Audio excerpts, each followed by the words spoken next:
आप ऑपरेशन सिंदूर में वायुसेना की भूमिका को कैसे देखते हैं और इस मिशन को इतना विशिष्ट किसने बनाया? सर इसके बारे में प्लीज बताइए। जी, जैसा आप सभी को पता है कि 22 अप्रैल को जो एक दुखद घटना आतंकवादियों के द्वारा पहलगाम में की गई थी, उसके बाद से ही ये सबको पता था कि Indian government will react in some वे।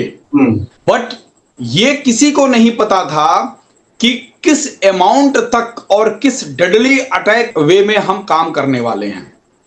और ये पाकिस्तान को भी नहीं पता था कि India will react in such a hard manner. आपको मैं ये बताना चाहूंगा कि 304 किलोमीटर की दूरी से S-400 के द्वारा, मैं अभी आप उसके बाद आऊंगा व्हाट इज S-400 के द्वारा पाकिस्तान के अवैक्स को मारने का रिकॉर्ड जो इंडियन एयरफोर्स ने बनाया, और वो भी जिन जिन ऑफिसर्स ने इसको लॉन्च किया वो कोई बहुत सीनियर ऑफिसर्स भी नहीं थे और उनका बहुत लंबा एक्सपीरियंस नहीं था। 10-12 साल का ही उनका एयरफोर्स में तजुर्बा है। उस एक्सपीरियंस और high degree of training dedication के द्वारा इंडियन एयरफोर्स ने 304 किलोमीटर की दूरी से उनके अवैक्स को मारा S-400 के द्वारा। ये रिकॉर्ड आज तक वर्ल्ड में किसी के पास नहीं है। अवैक्स जो है उनका जो रेडार सिस्टम है, सर इसका क्या रोल था? सर इसके बारे में भी प्लीज बताइए। अवैक्स का मैं आपको बता रहा हूं, देखिए क्या है अवैक्स के बारे में सबको पता होना चाहिए, लोगों को जानकारी नहीं है। अवैक्स एक ऐसा ट्रांसपोर्ट एयरक्राफ्ट है जो फ्लाइंग करते हुए उसके अंदर रडार लगा हुआ है। तो जब आपको जरूरत महसूस हुई तो आपने क्या किया कि आपको लग रहा है कि भी लड़ाई लगने वाली है, तो उस अवैक्स को आप अपने बॉर्डर के ऊपर फ्लाइंग करा रहे हैं। तो वो क्या कर रहा है कि अब दुश्मन के टेरिटरी के अंदर भी कोई जहाज ऑन हो रहा है या रडार ऑन हो रहा है, तो चूंकि वो फ्लाइंग पे है बॉर्डर पे, तो उसको पकड़ लेगा और वो अपने देश में बैठे हुए पायलट को और अपने सिस्टम को, कंट्रोल रूम को बता रहा है कि भाई उनका जहाज वहां से स्टार्टअप हो गया है, टेक ऑफ होने वाला है, तुम गेट रेडी। वेलकम योगीराम प्रकाश। आज हमारे साथ है एयरफोर्स वेटरन मार्कंडे तिवारी जी, जिनका वायुसेना में एक अत्यंत वाइब्रेंट कैरियर रहा है। उन्होंने 22 वर्षों तक भारतीय वायुसेना में सेवा दी, जहां वे MiG-21 और मिराज 2000 जैसे फाइटर एयरक्राफ्ट पर काम करने वाले जेट इंजन विशेषज्ञ रहे। सेवानिवृत्ति के बाद उन्होंने 42 वर्ष की आयु में 12 से अधिक प्रतियोगी परीक्षाएं सफलतापूर्वक उत्तीर्ण की और बैंक ऑफ इंडिया से जुड़े। शिक्षा से इंजीनियर मार्कंडे जी एक भावुक कवि, लेखक, यूट्यूबर, ज्योतिषी और अंकशास्त्री भी हैं। वे नॉन डिस्ट्रक्टिव टेस्टिंग NDT में लेवल 2 प्रशिक्षित वैज्ञानिक हैं और ज्योतिष की शिक्षा भी देते हैं। 2 यूट्यूब चैनल भी चलाते हैं जहां वे अपने ज्ञान और अनुभव साझा करते हैं। आज हम बात करेंगे ऑपरेशन सिंदूर के बारे में। Very warm welcome sir and thank you very much for your precious time. So sir, आज का पॉडकास्ट स्टार्ट करते हैं with the first question, very important. How do you see air force role in operation Sindoor and what made this mission so unique? आप operation Sindoor में वायुसेना की भूमिका को कैसे देखते हैं और इस मिशन को इतना विशिष्ट किसने बनाया? सर इसके बारे में प्लीज बताइए। जी, जैसा आप सभी को पता है कि 22 अप्रैल को जो एक दुखद घटना आतंकवादियों के द्वारा पहलगाम में की गई थी, उसके बाद से ही ये सबको पता था कि Indian government will react in some way. But ये किसी को नहीं पता था कि किस अमाउंट तक और किस डेडली अटैक वे में हम काम करने वाले हैं। और ये पाकिस्तान को भी नहीं पता था कि India will react in such a hard manner. उसने भी पहले जो हमारी स्ट्राइक्स हुई थी, उन स्ट्राइक्स का अंदाजा उसको था, ये कोई सर्जिकल स्ट्राइक करेंगे या कोई आर्मी का कोई ट्रूप्स भेज करके कोई स्ट्राइक करेंगे। लेकिन जब ऑपरेशन सिंदूर के लिए गवर्नमेंट ने डिसीजन लिया, चूंकि ये क्रॉस बॉर्डर ऑपरेशन था, तो without use of Indian air force it would had not been possible. और जब भी आप कभी क्रॉस बॉर्डर कोई एक्टिविटी करते हैं तो आपको अपने अपोनेंट के रिएक्शन के लिए भी रेडी रखना है। राइट। और आपने जैसा देखा कि इंडियन एयरफोर्स ने तो सिर्फ उनके आतंकवादी कैंप के ऊपर ही अटैक किया, लेकिन पाकिस्तान ने इन रिएक्शन आपके गुजरात बॉर्डर से लेकर के और श्रीनगर के बॉर्डर तक पूरी टेरिटरी हमारी जो पाकिस्तान के साथ लगती है उस पर उसने एक साथ ड्रोन अटैक किए, 600 से ज्यादा ड्रोन एक साथ अटैक किए। तो जो हमारा अपोनेंट है उसके काम करने का तरीका ना तो कोई लीगल वे है, ना तो वो किसी रूल्स को फॉलो करता है। इंडियन एयरफोर्स ने पहले से ही बताया कि भाई मारने के बाद कि हमने सिर्फ टेरर कैंप्स को ही एलिमिनेट किया है। I have not hit any of your civilian bases और any of your military bases also, so you please do not react. But वो तो कहां मानने वाले थे। तो जब भी आप कोई क्रॉस बॉर्डर ऑपरेशन करते हैं तो उसमें आर्मी का रोल लिमिट हो जाता है, एयरफोर्स का रोल ही ज्यादा होता है। और उसमें भी इस क्रॉस बॉर्डर ऑपरेशन में आपको इनमी के मेजर रिएक्शन के लिए तैयार रहना है। So Indian air force role starts here, not allowing any enemy component to come inside our border and even near to the our border.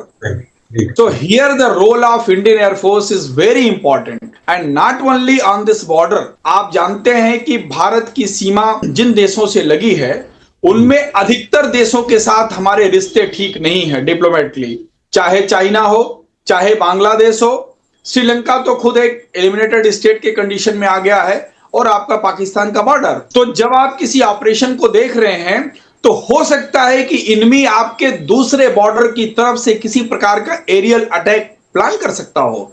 तो आप पाकिस्तान के साथ किसी कॉन्फ्लिक्ट में जा रहे हैं तो उसके साथ ही साथ आपको यह भी देखना है कि चाइना, बांग्लादेश और जो हमारी समुद्र की सीमाएं हैं उनसे कोई एरियल कंपोनेंट न इंटर करने पड़े। तो Indian air force is responsible for safeguarding the sky from all around our country. That is the important role of Indian Air Force, and even not only in the Operation Sindoor but in all the times.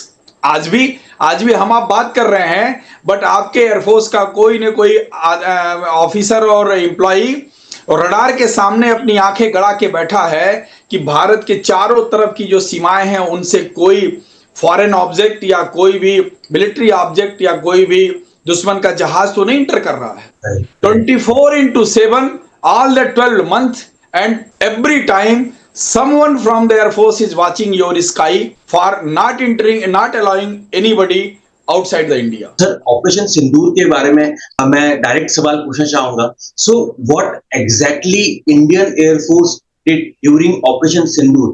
क्या क्या वो steps लिए गए operation सिंदूर को, और if ने कैसे उस ऑपरेशन को इतना सक्सेसफुल बनाया विदाउट एनी कोलैटरल डैमेज की जब मैं बात करूं, या एग्जैक्ट जो डिटेल्स थे सर इसके बारे में प्लीज बताइए। जी, बहुत बढ़िया सवाल है। एक्चुअली आज के पॉडकास्ट का जो हमारा पर्पस था वो यही था कि all the Indian citizens and all the especially youth should know what the precision strike Indian Air Force has made during Operation Sindoor. My dear, I would like to tell you to all your viewers also, आज तक जिनको हम बहुत ही high performance air force समझते हैं, like US air force, even though UK air force को भी अच्छा रिस्पॉन्स माना जाता है, फ्रेंच एयरफोर्स को भी माना जाता है, लेकिन इंडियन एयरफोर्स ने इस बार ऑपरेशन सिंदूर में ऐसे मिराकल्स स्टैब्लिश किए हैं which is going to be studied in the books of military warfare. Slogan नहीं दे रहा हूं, many military schools and many foreign military study bodies are studying the operation of Indian Air Force. Since this operation Sindoor is still on, and it has been told by all the army, air force and navy chiefs and even the defense minister also, so many things cannot be disclosed at this level, neither by me, neither by any of the serving air force body. So something should be restricted. लेकिन आपको मैं ये बताना चाहूंगा कि 304 kilometre की दूरी से S-400 के द्वारा, मैं अभी आप उसके बाद आऊंगा व्हाट इज S-400, S-400 के द्वारा पाकिस्तान के अवैक्स को मारने का रिकॉर्ड जो इंडियन एयरफोर्स ने बनाया, और वो भी जिन जिन ऑफिसर्स ने इसको लॉन्च किया वो कोई बहुत बहुत सीनियर ऑफिसर्स भी नहीं थे और उनका बहुत लंबा एक्सपीरियंस नहीं था। 10-12 साल का ही उनका एयरफोर्स में तजुर्बा है। उस एक्सपीरियंस और high degree of training dedication के द्वारा इंडियन एयरफोर्स ने 304 किलोमीटर के दूरी से उनके अवैक्स को मारा S-400 के द्वारा। यह रिकॉर्ड आज तक वर्ल्ड में किसी के पास नहीं है। यूएस एयरफोर्स के पास कुछ ऐसे रिकॉर्ड्स हैं, लाइक B-2 बम्बर्स के द्वारा वो जाकर के उन्होंने ईरान में एक बम्बार्डिंग की, ऑल दीज थिंग्स, बट उसका रोल अलग है। यूके जब उनका बम्बर जा रहा है तो उसके साथ में 16 जहाज, 15 जहाज का F-16 का, F-18 का, F-35 का पैकेज जाता है। उस बम्बर के चारों तरफ प्रोटेक्ट करते हुए बॉम्बिंग करके आ रहे हैं, वो मैटर अलग है। बट आप दुश्मन के टेरिटरी में घुसने के पहले ही और आप उसके इलाके में 300 किलोमीटर अंदर जाकर के एयर टू एयर आप अटैक अगर कर पाते हैं और उसके अवैक्स को, जिसका 2,500 करोड़ दाम है, उसको आप गिरा देते हैं और उससे उसका पूरा संचार नेटवर्क ध्वस्त हो जाता है, ये आपके लिए बहुत बड़ी सफलता है।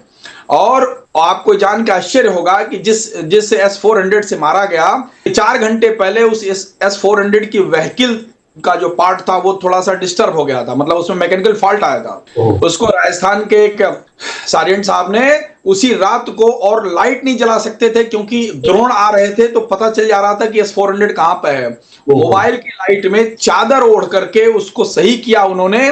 और जबकि सीनियर अफसर्स कह रहे थे कि छोड़ दो, दूसरे से मारेंगे, फिर भी सही करके उस अंधेरे में उस एयरफोर्स सार्जेंट ने और अफसर्स ने मिलकर के उसी S-400 से उस एक्स को मारा। तो आप सोच सकते हैं कि इंडियन एयरफोर्स की ट्रेनिंग और डिसिप्लिन और डेडिकेशन कितना है। जिस लड़के को हम लोग नॉर्मल टाइम पे सबसे कम काम करने वाला समझते थे, वो भी ऐसे ऑपरेशन के दौरान अपना 200% डेडिकेशन देता है। और this Indian air force has proved. अब हम आपके पास आते हैं कि इंडियन एयरफोर्स ने और क्या किया। स्टार्टिंग में आप 22 अप्रैल के बाद आपने देखा होगा कि जनता के अंदर गुस्सा था, सरकार भी रिएक्शन करना चाह रही थी। But why government and Indian air force took from 22 April to 7 May, approximate जो 14-15 दिन का टाइम क्यों लिया? लाइफ में तो प्लानिंग की जरूरत होती है योगी राम जी। जब भी आप कोई भी दुश्मन के साथ मिलिट्री ऑपरेशन करते हैं, देन आपको plan A, plan B, plan C, at least 3 plan पे आपको काम करना पड़ता है।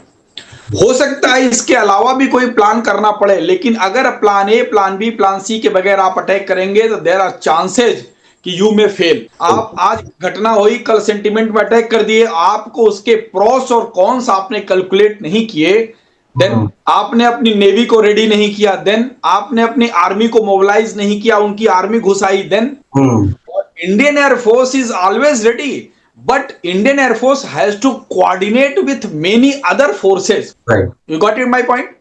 आप अटैक करने जा रहे हैं, you have to tighten your border also, you have to tighten some other diplomatic relations also।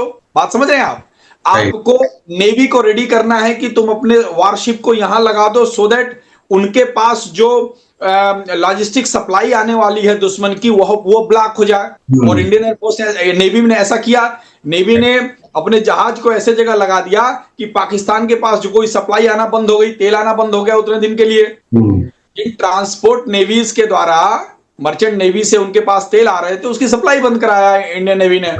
तो कोऑर्डिनेशन नीड्स टाइम, बिकॉज आपको वो सोचना है जो दुश्मन के दिमाग में चल रहा है। यू हैव टू इमेजिन कि दुश्मन ऐसा करेगा, आप स्ट्राइक करके चले आएंगे, ऐसा तो है नहीं दुश्मन नहीं करेगा कुछ, तो आपको उसके लिए प्रिपरेशन करना। And what Indian air force did, Indian air force ने, आपने पिक्चर देखा होगा, जिन आतंकवादी टेरर कैंप्स के ऊपर अटैक किया, उसके बगल का कोई एक भी घर डैमेज नहीं हुआ, जबकि वो टेररिस्ट कैंप उन्होंने अपने बस्तियों के अंदर बना रखे थे। आपने देखा होगा मरकजे सुभान अल्लाह एक टेररिस्ट कैंप है, उसके ऊपर के गुंबद से मारा और गुंबद से सीधे मिसाइल नीचे जाकर के उसकी ग्राउंड फ्लोर पर मिसाइल फटी है। आप जस्ट इमेजिन करिए कि आप 100 किलोमीटर या 50 किलोमीटर दूर से एक स्कल्प मिसाइल मार रहे हैं और उसको टारगेट आप किसी बिल्डिंग को नहीं, बिल्डिंग के ऊपर जो गुंबद है, गुंबद कितना होगा, 2 मीटर 3 मीटर, उस गुंबद और तोड़ते हुए और बिल्डिंग के नीचे आप मार रहे हैं जिससे बगल वाली बिल्डिंग का आदमी ना मरे। Right, precision. इतना प्रिसीजन स्ट्राइक करने वाली एयरफोर्स पर मुझे इतना गर्व है। पहले तो गर्व इस नाते था कि मैं उसका एक सोल्जर हूं, आज मुझे गर्व इस बात के लिए है कि इस प्रिसीजन स्ट्राइक को किस तरह हमारे ऑफिसर्स ने प्लान किया। ये उनके जज्बे को मैं देखता हूं कि हाउ दे प्लान की, मतलब आपके कोऑर्डिनेट में। पहले भी हम जब एयरफोर्स में थे तो जब हम बॉम्बिंग की प्रैक्टिस करने जाते थे जहाजों को लेकर के, जैसे जैसलमेर इत्यादि से हम प्रैक्टिस करते थे, पोखरन रेंज में या समुद्र में हम बम गिराते थे। तो मैंने कई बार देखा जब मैं जूनियर था कि आकर के चर्चा होती थी कि भाई वो टारगेट उसका मिस कर गया, उसका टारगेट 400 मीटर दूर गिरा, उसको उसकी डांट पड़ रही है। These all things happened during practice. But इस बार तो मैंने देखा कि भाई आपने तो 1 मीटर का भी मिस्टेक नहीं किया। Great, great. और वो भी अंधेरे में, रात को 2 बजे आप जा रहे हो, आपके कैलकुलेशन भी गलत हो सकते हैं, हो सकता है सैटेलाइट का डाटा जो आया हो उसमें कोई ग्लिचेज हो, और उसके साथ में आप वीडियो रिकॉर्डिंग भी करते जा रहे हो। जो इसका मिसाइल के एंड पे कैमरा लगा है, till the time it is hitting, it is giving back you to the pictures to the your bases and pilot. तो ये सारी प्लानिंग जिस तरह से इंडियन एयरफोर्स ने किया वो काबिले तारीफ है। और मैं ये चाहता हूं कि इस पर गहन रिसर्च हो और बड़े बड़े लोग इस पर किताब लिखें। इस नाते नहीं कि ब्रेवरी ऑफ इंडियन एयरफोर्स नहीं, how the precision strike and calculated strike made by the air force pilots, they should be studied. अभी 2 दिन पहले 4 पायलटों को अभी वीर चक्र दिया गया है। They all just juniors, they are squadron leaders. 6, 7, 8 साल 9 साल उनकी नौकरी हुई होगी, विद इन 9 ईयर्स ही है। 5-6 साल से वो जहाज उड़ा रहे होंगे डिफरेंट एयरक्राफ्ट। उनको जो ये ब्रेवरी का अवार्ड दिया गया फॉर प्रिसीजन स्ट्राइक्स। भाई तुम 1 मीटर के 1.5 मीटर के दायरे में अगर हिट कर पा रहे हो दूर से, वो भी अपने बॉर्डर से, तो भाई मानना पड़ेगा कि तुम्हारी प्रैक्टिस कितनी है, तुमने कितना कैलकुलेशन किया होगा, कितनी बार तुमने सिमुलेटर पर अपनी प्रैक्टिस किया होगा। So this all the just all achievements by Indian air force. ये तो सही है, सही बात है आपने बोली कि हर भारतीय नागरिक को गर्व है, और जिस डिटेल में आपने बताया उससे और लोगों को समझ में आएगा कि कितनी रिगरस, कितनी टफ ट्रेनिंग के थ्रू और कितना प्रिसाइज एक्यूरेसी उनके काम में, टारगेट हिटिंग में आती है। सर, इसी से रिलेटेड मैं एक और बात पूछना चाहूंगा आपसे। दुनिया अक्सर भारत की बढ़ती मारक क्षमता की बात करती है। सो वायुसेना को विश्व स्तर पर पहचान कैसे मिली सर, जैसा आपने बताया? तो इसमें सर और ब्रीफ बताइए, जिससे अब और लोग बात करने लगे हैं और वर्ल्ड हमें और अच्छे तरीके से रिकॉग्नाइज करने लग गया है in context of military, in context of army, in context of air force. और उनकी जो ट्रेनिंग, उनकी जो स्किल सेट्स और उनकी जो इतनी टफ, इतनी प्रिसाइज, मैं क्या कहूं, खूबियां हैं जो वो डेवलप करते हैं हर एक एक फाइटर में, हर एक एक रक्षक के लिए। जो हमारे भारतीय लोग हैं उनकी हमेशा 24/7 उनको हेल्प करते हैं, गाइड करते हैं और सुरक्षा करते हैं। That is the main motive. वो चाहे कोई भी विंग हो, वो चाहे कोई भी सेना हो, वो कोई भी जवान हो। सर, इसके बारे में प्लीज बताइए सर। जी, मैं सबसे पहले आपको आपकी इस बात का मैं जवाब देना चाहूंगा कि वर्ल्ड मैप पर where the Indian air force established, अभी जस्ट 5 डेज बैक वर्ल्ड में कई सारे ऐसे स्टडी बॉडीज हैं जो आपकी रेटिंग स्टडी करती हैं, आपकी फाइनेंशियल रेटिंग स्टडी करती हैं, आपका पासपोर्ट की रैंकिंग क्या है, लाइक दिस मेनी रेटिंग्स, आपका हंगर इंडेक्स क्या है, हैप्पीनेस इंडेक्स क्या है, ऐसे स्टडी करती हैं। But very few agencies are there who studies about the military war power, कि आपकी युद्धक क्षमता कितनी है। उसी में से एक एजेंसी है which is US based. 5 days back this agency has declared, see, वो कोई गवर्नमेंट बॉडी तो है ही नहीं, बट वो एक स्टडी बॉडी है, स्टडी करते हैं, जैसे अब चुनाव में आपने ऐसे करते हैं आप, एक स्टडी बॉडी है। उसने ये बोला कि नाउ इंडियन एयरफोर्स ने अपना पोजीशन 4th से बढ़ा करके 3rd रैंकिंग पे ले आया है, and just bypassing the Chinese air force. दो Chinese Air Force being in number, having a large number of aircraft, large number of different type of package aircraft, or large number of air warriors in the Chinese Air Force, then also after Operation Sindoor, the killing capability, the hitting capability, and the operational readiness capability of Indian Air Force had just surpassed the Chinese Air Force, and by that, Indian Air Force stood at the third largest killing air force in the world. तो सबसे पहले तो आपके बात का जवाब ये हो गया कि एक फॉरेन एजेंसी ने, वो भी यूएस बेस्ड ने, जो कि पाकिस्तान को बैकअप करती है, उसने बोला इंडियन एयरफोर्स की ये कैपेसिटी है। अब मैं क्यों, उसका एक रीजन मैं आपको बता, ये बहुत कम लोगों को पता होगा कि इंडियन एयरफोर्स एक ऐसा एयरफोर्स वर्ल्ड में है, very few air force are there, जिसका जितना रोल वार टाइम पे है उससे ज्यादा रोल पीस टाइम। आपको आपके प्राइम मिनिस्टर का मूवमेंट इंडियन एयरफोर्स, आपके प्रेसिडेंट का मूवमेंट इंडियन एयरफोर्स, आपके डिफेंस मिनिस्टर का movement Indian air force. Not only this, border security force को भी एविएशन का जो सपोर्ट है, उनके जहाज हैं, पायलट हमारा जा रहा है, फ्लाइट इंजीनियर हमारे जा रहे हैं, उनके क्रू को सपोर्ट करते हैं। आर्मी को भी हम ट्रेन करते हैं। फॉरेन के बहुत सारे ऐसे कंट्रीज हैं जिनके लिए हम एयर वॉरियर प्लस पायलट की ट्रेनिंग स्टेब्लिश करते हैं। Not only this, peace time पर जितनी भी फ्लड एक्टिविटी है, फायर एक्टिविटी हो गई, कोई बहुत बड़ी ट्रेजेडी हो गई, उनको सारे को ऑपरेशनल सपोर्ट, लॉजिस्टिक सपोर्ट करने के लिए सबकी आंखें सिर्फ इंडियन एयरफोर्स की तरफ उठी रहती। तो इस एयरफोर्स की कैपेसिटी को उस वर्ल्ड रैंकिंग इंडेक्स ने इस वे में भी देखा है कि which is operating in the peace time for the welfare of their own citizens. Naxali activities है, वहां पर ऑपरेशन, इलेक्शन है, इलेक्शन की ड्यूटीज में सीआरपीएफ को, बीएसएफ को, ट्रूप्स को मूवमेंट, सारे मी-17 हमारे लगे रहते हैं। कई बार ऐसा होता है कि साल भर में 1500 से 1600 सार्टीज हेलीकॉप्टर्स की हो जाती हैं पूरे साल के अंदर। उनको सारे को सपोर्ट आप कर रहे हैं, आपके जितने वीआईपी मूवमेंट है सारे एयरफोर्स देख रही है, उनके लिए कोई एयरलाइंस के जहाज तो आते नहीं है। तो ये तो एयरफोर्स की रैंकिंग के हिसाब से ही आज पता चल गया कि what is the Indian air force has done in operation Sindoor और किस तरह से। लेकिन as a citizen of India and as a air warrior of Indian air force, हमको अपनी कमियों को भी देखने से नहीं बचना चाहिए। राइट। देखिए, ये बार बार कहा जा रहा था और पहले से भी इस बात का अंदाजा था कि earlier the Indian air force and the government of India has made some mistakes and that mistake does not go to Indian Air Force, that particularly goes to the Air Force and the government of India. What happened? हमने शुरू में ही Russian origin से एक साथ 450 MiG-21 खरीद लिए थे और उसका खामियाजा ये हुआ कि उस MiG-21 खरीदने के बाद कई सौ MiG-21 क्रैश में मारे गए, कई सारे पायलट मारे गए। वो एक ट्रेजेडिकल हमारे पास था। आज के डेट में हमने सारे MiG-21 को फेज आउट कर दिया। 26 सितंबर को सारे MiG-21 हमसे अलग हो गए। वो हिस्ट्री बन गई, जो कि हमारा जहाज था, आई बिकेम सेंटिमेंटल। लेकिन क्या हम उसका रिप्लेसमेंट कर पाए? और रिप्लेसमेंट कर पाए तो क्या हम सिर्फ उन संख्या को भर पाए, या आज के डेट में जो वर्ल्ड में एयरफोर्स जिन जहाजों को ऑपरेट कर रहा है, स्पेशली जो हमारा नेबरिंग और एनिमी है, उसके पास जो जहाज हैं, क्या हम उस रेटिंग के एयरक्राफ्ट को रिप्लेस कर पाए? नहीं कर। हमने MiG-21 को जो रिप्लेस किया, उसके जगह पर क्या लाए? तेजस। बट तेजस कौन सा जनरेशन का फाइटर है? आपका दुश्मन 4.5 जनरेशन या 4th जनरेशन का फाइटर उड़ा रहा है, तो आपके पास एटलीस्ट 4.5 हो या 5 हो, तब तो आप उसका सामना कर पाएंगे।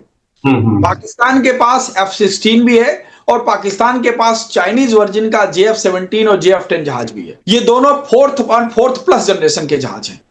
हमने जो अभी राफेल लिया, ये 4th जनरेशन का जहाज है। लेकिन अब हम जब रिप्लेस कर रहे हैं तो एटलीस्ट वी शुड हैव 4.5 और 5th जनरेशन। जो इंडिया में बात की जाती है कि हम M का advance medium combat role aircraft हम बना रहे हैं, वो अभी आज से 5 साल 7 साल बाद आएगा।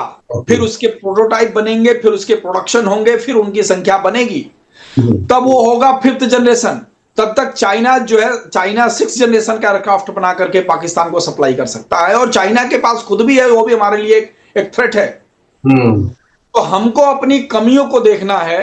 सिर्फ ऐसा नहीं है कि हम बैकअप कर करके ग्रेट एयरफोर्स करके उस एयरफोर्स को इतना वीक कर दें कि वो लड़ने के समय उसकी दिक्कत आए। चूंकि हमको कंटिन्यूसली 2 बॉर्डर, पाकिस्तान और चाइना बॉर्डर पर हमको अपनी ऑपरेशनल कैपेबिलिटी बना रखनी है, उसके लिए हमको एटलीस्ट 40, 41 और 42 स्क्वाड्रन की जरूरत है मेरे विचार से। और जो कैलकुलेशन है, जो हमारे कंट्री में बहुत सारे मिलिट्री स्टडी चलती हैं, उसके हिसाब से हमको 40-42 स्क्वाड्रन होना चाहिए। But right now after the departure of MiG-21 we are just around 30। तो ये जो जहाजों की कमी है, इन कमी को पूरा करने के लिए जिस तरह से गवर्नमेंट को जो भी प्रयास हो सकता है वो करना चाहिए। अब इसमें प्रॉब्लम यह है कि जब भी आप कंट्री से बाहर किसी मिलिट्री वेपन की परचेज पे जाते हैं, वहां आपको बहुत सारे इंटरनेशनल रिलेशंस को ध्यान रखना पड़ता है।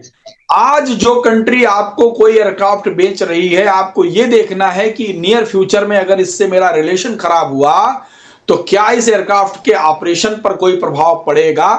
बराबर। फॉर एग्जाम्पल, सोवियत यूनियन का जब डिसोल्यूशन हुआ तो उसके जहाज डिफरेंट कंट्रीज में बनते थे। यूक्रेन अलग हो गया, ये अलग हो गया, ये अलग हो गया, और हमको स्पेयर पार्ट्स की दिक्कत होने लगी।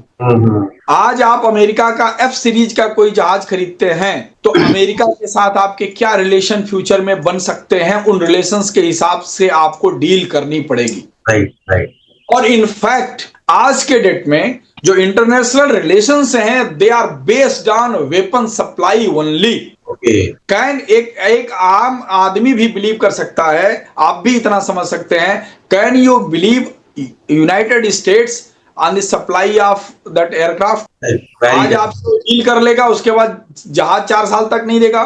तेजस का इंजन सप्लाई नहीं कर रहा है वो, पैसा लेने के बाद भी। प्लस उसी कंट्री ने हमारे दुश्मन को भी जहाज सप्लाई कर रखा है। राइट। जब लड़ाई लगेगी तो आप कैसे गारंटी करेंगे कि वो दुश्मन को बैकअप ना करे, सिर्फ हम ही को बैकअप करे? हाँ, राइट। तो परचेजिंग द मिलिट्री वेपन्स एक ऐसा इंटरनेशनल स्ट्रेटजी है जिसमें मिलिट्री मैन की स्ट्रेटजी कम, आपके राजनेताओं की, आपके डिप्लोमेट्स की, और स्पेशली अभी जो हमारे एनएसए हैं अजीत डोवाल साहब की, फॉरेन मिनिस्टर्स की, इनकी डिप्लोमेसी का ज्यादा इंपॉर्टेंस है। Military officers and the chief only give their requirement कि I need this aircraft, but जो गवर्नमेंट कहेगी उसी एयरक्राफ्ट को हमको उड़ाना पड़ेगा, चाहे हमको अच्छा कुछ भी लगे। तो यहाँ एयरक्राफ्ट की संख्या के बारे में और एयरक्राफ्ट की क्वालिटी, जिसको हम जनरेशन पॉइंट ऑफ व्यू से बोलते हैं, 3.5, हम MiG-21 थर्ड जनरेशन के एयरक्राफ्ट उड़ा रहे थे, और उस थर्ड जनरेशन के एयरक्राफ्ट से हमने F-16 को मारा, विंग कमांडर अभिनंदन ने मारा। लेकिन इसका यह मतलब नहीं है कि एवरी टाइम आप इनिमी को ऐसे डिफीट कर पाएंगे। Very true. तो ये जो ड्रॉबैक्स हैं, ये जो हमारी शॉर्ट फॉल्स हैं, इन पर हमको वर्कआउट करने की जरूरत है, और हमारे गवर्नमेंट को भी इस पर फास्ट एक्शन लेने की जरूरत है कि जो स्क्वाड्रंस के गैप हैं, इनकी संख्या, इसको हम जल्दी से फिल करें। Sir, coming back to the Sindoor, जब मैं ऑपरेशन सिंदूर की बात करूं, आपने बहुत अच्छी तरीके से बताया, और जैसा कि आपकी स्पेशलिटीज हैं, जैसा कि किसी भी मैं डिफेंस के लोगों से बात करता हूं तो वो दोनों चीज बोलते हैं, ऐसा नहीं बायस्ड होते हैं, कि अच्छी भी है, खूबियां भी हैं, और कुछ चीजें अपने को वर्कआउट भी करनी है। बहुत अच्छा लगा सर, आपने जिस टेक्निकल तरीके से बताया, सिंप्लीफाई करके। Coming back to the operation Sindoor, तो सर मैं एक डायरेक्ट सवाल पूछना चाहूंगा कि ड्रोन अटैक में हमारा क्या नुकसान हुआ? क्योंकि बहुत बार ऐसा होता है कि हम ग्लोरीफाई कर रहे हैं, बट जैसा आपने बताया कि हमें अपना भी एनालिसिस करना जरूरी है। तो सर इसके बारे में बताइए कि ड्रोन अटैक में हमारा क्या क्या नुकसान हुआ, या क्या क्या चीजें और हमें इसमें करनी चाहिए? मैं ये कहना चाहूंगा कि ये जो ड्रोन अटैक पाकिस्तान ने किया था 8 की नाइट में, 7 की नाइट में हमने 6-7 की नाइट में हमने ऑपरेशन किया, और उसके बाद जो नेक्स्ट इवनिंग में उसने किया था, मेरा ऐसा मानना है कि इंडियन एयरफोर्स ने इस लेवल तक शायद इमेजिन नहीं किया था कि 600-700 ड्रोन एक साथ वो अटैक करेगा। यद्यपि मैं इस पर मैं कंफर्म नहीं कर सकता, बट शायद इस लेवल का अटैक इंडियन एयरफोर्स ने नहीं सोचा होगा। और पाकिस्तान ने ड्रोन अटैक किया क्यों था, ये आप समझिए। आपने देखा होगा 2 साल पहले जब हमास ने इजराइल के ऊपर अटैक किया था, तो उसने एक साथ ड्रोन अटैक ही किए थे। कि ड्रोन अटैक का जो कंसेप्ट इस एरा में आया है, उसके पीछे रीजन क्या है वो आप समझिए, तो आप इसके पीछे का लॉजिक समझ पाएंगे। एक्चुअली जो एरियल ऑब्जेक्ट्स होते हैं, उनको ट्रैप करने का आपके पास जो मेथड है वो क्या है? वो है रडार। अब उस रडार के रेंज हैं भाई, कोई रडार 4 किलोमीटर देख रहा है, कोई 10, 20, 300 और 400 किलोमीटर के भी। हमारे पास S-400 है, उसका रडार 400 किलोमीटर तक भी देख रहा है। लेकिन दुश्मन के इलाके में अटैक करने की जो स्ट्रेटजी होती है वो ये होती है कि आपका इधर भी रडार है, इधर भी रडार है, कहीं कोई ऐसा गैप मिले जहां रडार न चल रहा हो, हम वहीं से जहाज लेके घुसेंगे। ओके। ठीक, क्योंकि आप जब रडार के रेंज में जाएंगे तब तो आप पकड़े जाएंगे, दुश्मन तो पकड़ लेगा कि जहाज आ रहा है, वो अपना जहाज स्क्रम्बल कर देगा और आपको या तो मारेगा या फिर आपसे डॉग फाइट करेगा। तो you have to choose a patch where the radar range is low और द रडार इज वीक, या आपके पास कोई ऐसी टेक्नोलॉजी आपके जहाज में है कि आप उस रडार की बीम को या तो रिफ्लेक्ट या न्यूट्रलाइज कर दे रहे हैं so that it is not capturing. This technology is also being developed by many countries, और किसी किसी के पास आ भी गई है कि उस रडार के टेक्नोलॉजी को भी जहाज के ऊपर ऐसे पेंट लगा दिए जाते हैं या जहाज के शेप ऐसे बनाए जाते हैं कि रडार का रिफ्लेक्शन इतना कम हो कि उसको रिफ्लेक्ट होकर रेज इतनी कम मिले कि वो पिकअप ना बना पाए, तो पता ही नहीं चले क्या ऑब्जेक्ट था। बट आपको ये कैसे पता चलेगा कि किस जगह का रडार वीक है, कहां पर कौन सा रडार है, या किस जगह के रडार को हम डिस्ट्रॉय कर दें तो वहां से हमको घुसने के लिए पैसेज क्रिएट हो जाएगा। तो ड्रोन टेक्नोलॉजी का सबसे बड़ा फायदा यह है कि जब आप ड्रोन फेंकते हैं तो आपका रडार कैच करेगा। ड्रोन में भी आपके टेक्नोलॉजी है तो आपको पता लग जाएगा कि कहां के रडार ने इसको कैच किया और आप पीछे से बैठे हुए देख सकते हैं। ओके। तो ड्रोन लॉन्च करने का सबसे पहला जो टारगेट होता है कि आपके पूरे सेक्टर में कहां पर रडार चल रहा है, कहां पर ऑन है, वो जान लेना। ओके। और दूसरे क्या है, आपने ड्रोन के द्वारा बॉर्डर पे जब कोई लाइटरिंग एमुनिशन या कोई गोला बारूद या कोई चीज फेंका तो वहां भी कुछ डैमेज होगा, हैवॉक क्रिएट होगा। तो आप क्या करेंगे, तो दुश्मन क्या करेगा, जब दुश्मन देखेगा कि आप ड्रोन फेंक रहे हैं तो अपने रडार को ऑन करेगा मारने के लिए। क्योंकि दुश्मन के ऑब्जेक्ट को मारेंगे आप तभी जब रडार में देखेंगे, तभी तो आप फायर करेंगे, चाहे एंटी एयरक्राफ्ट गन से, चाहे मिसाइल से, चाहे किसी चीज से मारेंगे। और जैसे ही आप रडार ऑन करेंगे दुश्मन को पता लग जाएगा कि इनका रडार कहां पे। Okay. Okay. That is the main secret behind launching the drone attack eight A time and through out the border, जिससे आपके रडार का लोकेशन और आपकी किलिंग कैपेसिटी मिल जाए। और आपने देखा 600 ड्रोन आ गए, आपने क्या किया, फटाफट फटाफट एंटी एयरक्राफ्ट गन और मिसाइल लॉन्चर और हेड शोल्डर फलाने मार दिया, और जैसे ही मार के खत्म करोगे, सांस ले रहे हो, तब तक आप पीछे से दूसरा अटैक आ जाएगा। ओके। ओके। तो you are not reprepared and your radar location has gone to the enemy. बराबर। ये पाकिस्तान का प्लान था। ओके। लेकिन हमने उस प्लान को कैसे फूल किया, when we came to know कि दैट उनका ड्रोन अटैक ऑल अराउंड आ रहा है, we switched off all the radars. Okay. Okay. और हमने उनको ऐसे ऑब्जेक्ट से मारा जो बिना रडार के मार सकता है, जैसे एंटी एयरक्राफ्ट गन से मारा, या बीएसएफ लगी थी, या आर्मी के पास एंटी एयरक्राफ्ट गन है, या जो हेड पर तमाम ऐसे सोल्जर तमाम ऐसे मिसाइल से उनके द्वारा मारा। तो मैक्सिमम ड्रोन को ऐसे मारा कि रडार को ऑन नहीं करना पड़ा। ओके। ओके। तो उनको रडार, एक्चुअली वो ये जानना चाह रहे थे कि इनका S-400 कहां पे है। सबको पता रहता है कि S-400 फला एयरफोर्स स्टेशन में, लेकिन हम लड़ाई लड़ने जाएंगे तो वहां थोड़ी रखेंगे। दुश्मन को पता है कि ये जहाज यहां पर, वहां से तो हटा लेते हैं 4 दिन पहले। तो वो तो उसको ये पता करना था कि इनका S-400 कहां पे लगा है, कहां कहां। जब वो पता चल जाता तब वो क्या करता कि या तो S-400 पर अटैक करता या फिर दूसरे साइड से घुसने की कोशिश करता। लेकिन हमने उनके ड्रोन को न्यूट्रलाइज करने के लिए S-400 को स्विच ऑन ही नहीं किया। जैसे स्विच ऑन करते वैसे उसका सिग्नेचर उनको पता चलता ना कि S-400 का सिग्नेचर यहां पे आ रहा है। जैसे ही दुश्मन का जहाज ऑन होता है, हमको भी अपने रडार में पता लग जाता है कि वहां से जहाज ऑन हो रहा है, क्योंकि वो रडार ऑन करेगा तो हमको पता लगेगा। तो कई बार ऐसा होता है कि दुश्मन के इलाके में आपको अपना रडार स्विच ऑफ करके घुसना पड़ता है। और खतरनाक सिचुएशन है, आपको लोकेशन नहीं मिल रहा है बट आप घुस रहे हैं और रडार ऑन करके, सो दैट ऑफ करके उसको लोकेशन ना मिले। तो इंडियन एयरफोर्स ने सबसे पहले जो अच्छा काम ये किया कि उनके ड्रोन को आने दिया और उनको उनके सिमिलर काउंटर बॉडीज से रिएक्ट किया, जिससे हमको किसी बड़े ऑब्जेक्ट को नहीं ऑन करना पड़ा, रडार को ऑन नहीं करना पड़ा।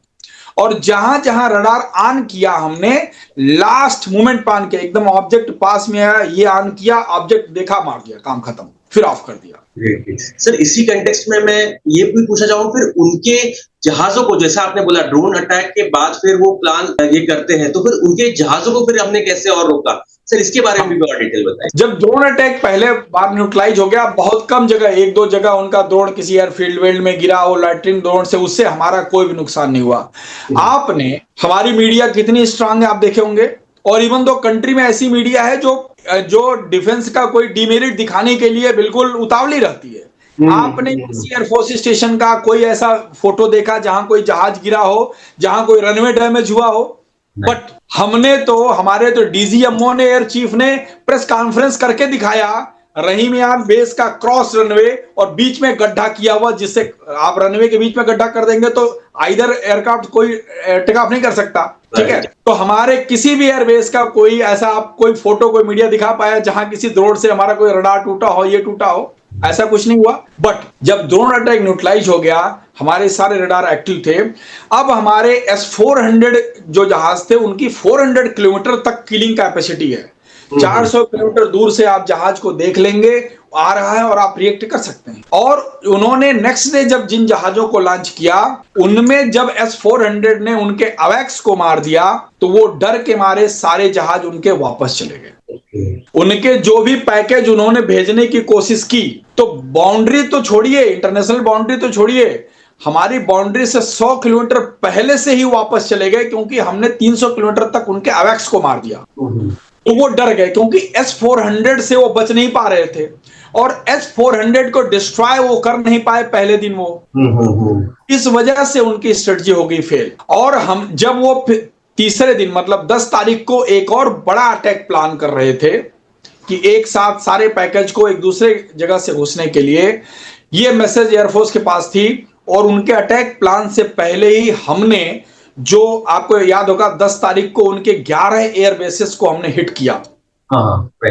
वो अटैक इतना भारी हो गया कि पाकिस्तानी एयरफोर्स को घुटने पे आना पड़ गया, क्योंकि वो इससे बड़ा अटैक प्लान कर रहे थे। वो प्लान कर रहे थे उनके सारे 350 जहाज, 250 जहाज एक साथ, एक पैकेज और एक ही S-400 पर अटैक करने वाले थे वो। लेकिन उसके पहले ही इंडियन एयरफोर्स, हमारा इंटेलिजेंस इतना तगड़ा था कि हमने उसके पहले ही उनके 11 एयरबेस को अटैक किया, जिसमें आपको मैं बताऊं एक भुलारी एयरबेस है पाकिस्तान का। भुलारी एयरबेस पर आप फोटो देखे होंगे कई जगह मीडिया पर, हैंगर के ऊपर, पहले का फोटो बाद का फोटो, हैंगर के ऊपर ऐसे मिसाइल गिरी और उनके एक रिटायर्ड एयर मार्शल ने इंटरव्यू में बोला कि हमारे साथ 1, 2, 3 मिसाइल एक साथ गिरी, ब्रह्मोस से अटैक किया। तो उस भुलारी एयरबेस पर उनके कम से कम 5 F-16 जो रिपेयर में खड़े थे वो चले गए। उनके को total 35 airman including one pilot is called as Sayyid Samsuddin or something, his name was, I think I am missing, उसके साथ 35 एयर वॉरियर एक साथ उनके मारे गए और उनकी कमर टूट गई एक साथ 5-6 F-16 जाने से। अवैक्स को आपने तो एक दिन पहले मार ही दिया था। और इतना ही नहीं, आपको मैं इंडियन एयरफोर्स का आपको स्ट्राइकिंग कैपेसिटी बता रहा हूं। जो उनका नूर खान एयरबेस है, नूर खान एयरबेस के बारे में आपने सुना होगा। Noor Khan airbase basically American support से चलता है। अमेरिका की जी कंपनी ने उस नूर खान एयरबेस को बनाया है और एक्चुअली क्या है, वो उनका न्यूक्लियर बेस है और पहाड़ी के अंदर है वो न्यूक्लियर। वहां पर उन्होंने अपने न्यूक्लियर फ्यूल वगैरह रखे हैं और ऐसा कुछ लोगों का कहना है कि यूनाइटेड स्टेट्स ने भी अपने कुछ न्यूक्लियर फ्यूल्स वहां पर स्टोर कर रखे हैं। तो नूर खान एयरबेस पर जो उन्होंने उसके प्रोटेक्शन के लिए 5 फीट कंक्रीट की चादर बिछा रखी है, उसके नीचे उनका जो है न्यूक्लियर सब स्टेशन है। और आप सोचिए कि 100 किलोमीटर की दूरी से राफेल ने उसको कैसे वहां पे हिट किया, क्योंकि 5 फीट ऊंचा आपके पास कंक्रीट बना रखा है, उसके अंडरग्राउंड में जाकर के उनका न्यूक्लियर स्टेशन है। इंडियन एयरफोर्स ने सिर्फ ये दिखाना चाहा कि हमारी कैपेसिटी कहां तक है, सो दैट जब चाहेंगे तुमको मार देंगे।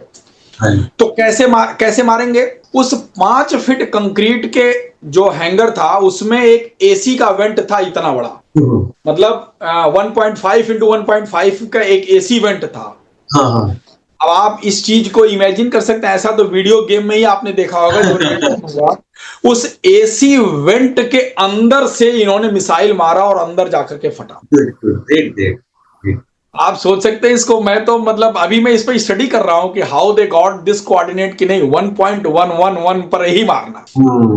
क्योंकि बाकी अगर आप जो कंक्रीट की वाल पे हिट करते तो जिस मिसाइल से हम मार रहे थे उस मिसाइल से वो टूटता नहीं, उसके लिए हमको कुछ और लॉन्च करना पड़ता, वो ग्राउंड टू ग्राउंड वाली जो मिसाइल है वो लॉन्च करनी पड़ती, हैवी मिसाइल वो लॉन्च करनी पड़ती। अच्छा, वो लॉन्च करते तो क्या होता, फिर इनका हो सकता है न्यूक्लियर फ्यूल भी लीक कर जाता और हो सकता है कि रेडिएशन लीक हो जाता और एक बहुत बड़ा मतलब एक प्रॉब्लम क्रिएट हो सकती थी पूरे वर्ल्ड वाइड। Right right. हमको हमको वो बम नहीं मारना था, हमको ऐसी मिसाइल मारनी थी 1.5 बाई 1.5 फीट के होल के अंदर से मिसाइल कोई मार सकता है क्या? प्रिसीजन। तो हमारे S-400 ने बेसिकली S-400 से वो इतना डर गए कि उनके अवैक्स गिरने के बाद उनका जहाज, even though through out this operation, 3 दिन के ऑपरेशन में 72 घंटे के अंदर 100 किलोमीटर की विसिनिटी में उनका कोई भी फाइटर एयरक्राफ्ट नहीं आ पाया। वो टेक ऑफ करते थे 100 किलोमीटर के आसपास रखते थे, S-400 का जैसे पिकअप उनको मिलता था कि वो टारगेट पे है तो वो फिर वापस जाते थे।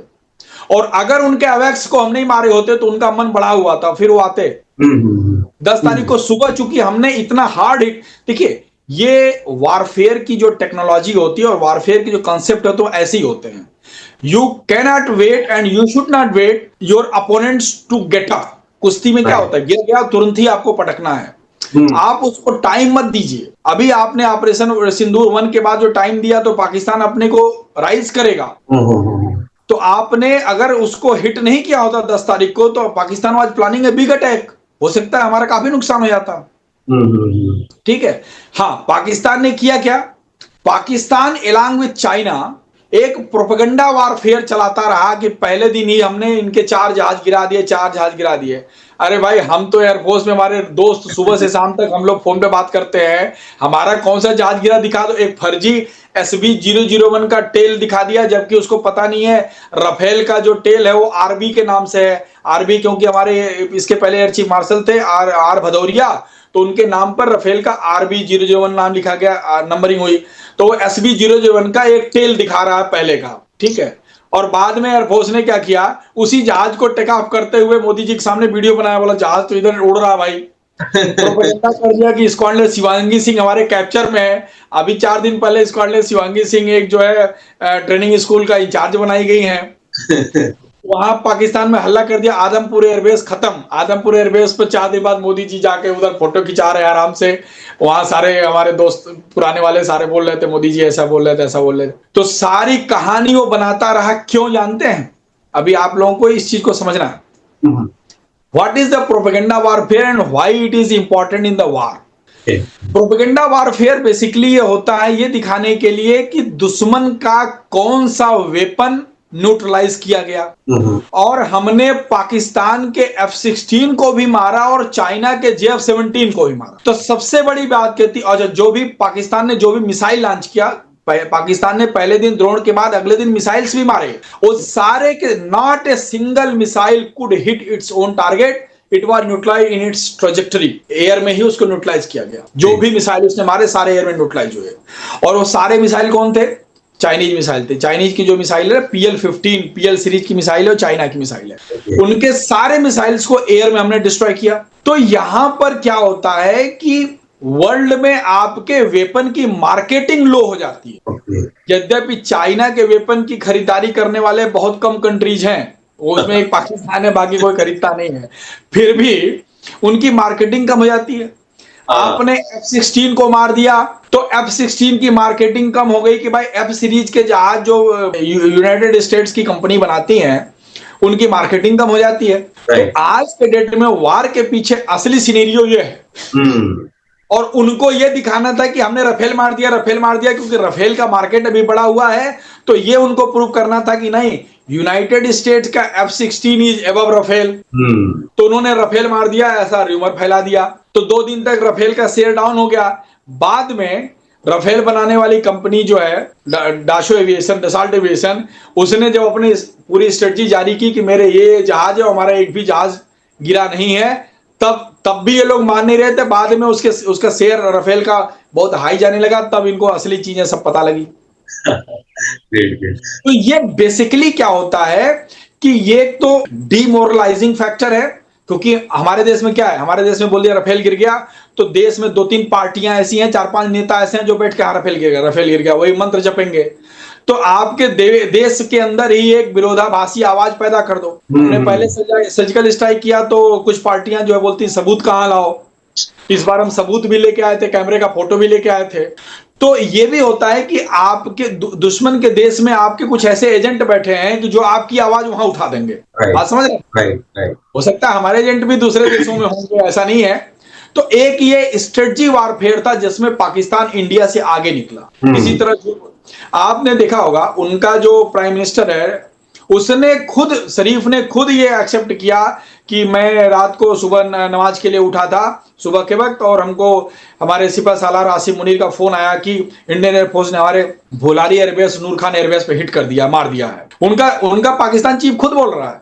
और इस बार 14 अगस्त को जब उनका स्वतंत्रता दिवस था पाकिस्तान का, तो उन्होंने 135 एयर वॉरियर्स को मरणोपरांत पुरस्कार दिया है। भैया वो कहां से मर गए? वो तो ऑपरेशन सिंदूर में ही मरे हैं। बाप रे बाप रे बाप रे बाप। ये पूरी लिस्ट है आपको। मैं इतना ही बता दूं, जो नूर खान एयरबेस पे हमने डैमेज किया उसके रिपेयर के लिए उन्होंने एक मतलब कॉन्ट्रैक्ट नोट जारी किया। उस कॉन्ट्रैक्ट नोट पे है कि हमारा इतना था रिपेयर की आवश्यकता है, ये चीज मेरा डैमेज हुआ है।